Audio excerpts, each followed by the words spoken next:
بتفصل في ثانية عن القشرة. خلصتها بقى كلها كده، تبدأي تقشري الكمية بتاعتك كده وتحفظيها عندك في التلاجة.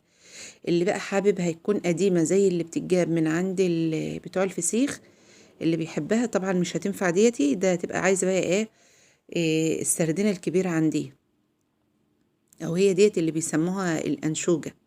البسارية دي بتسمى انشوجة، وبتتباع عند بتوع الفسيخ في برطمانات. بتسيبيها بقى 10 ايام 15 يوم في الملح بتاعها ده.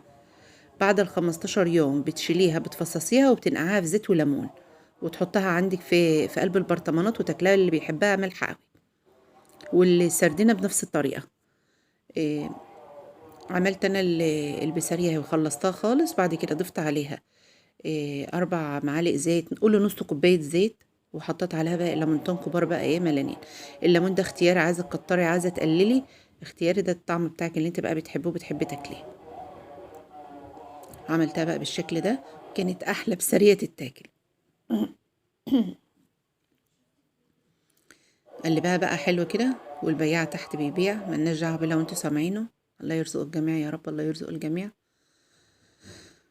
بالشكل ده بقى، واحفظها في قلب التلاجة عندك، تقعد معاكي في التلاجة.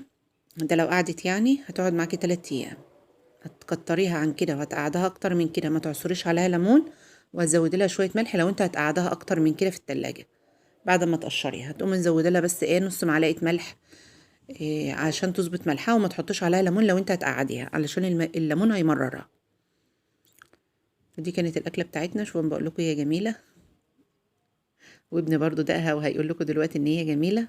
كانت تحفه بصراحه. جربوها وباذن الله تعجبكم، وما تستقلوش الوقت ان هي تتملح في ساعتين، لا ساعتين حلوه قوي قوي قوي. يلا جربوها، مع الف سلامه.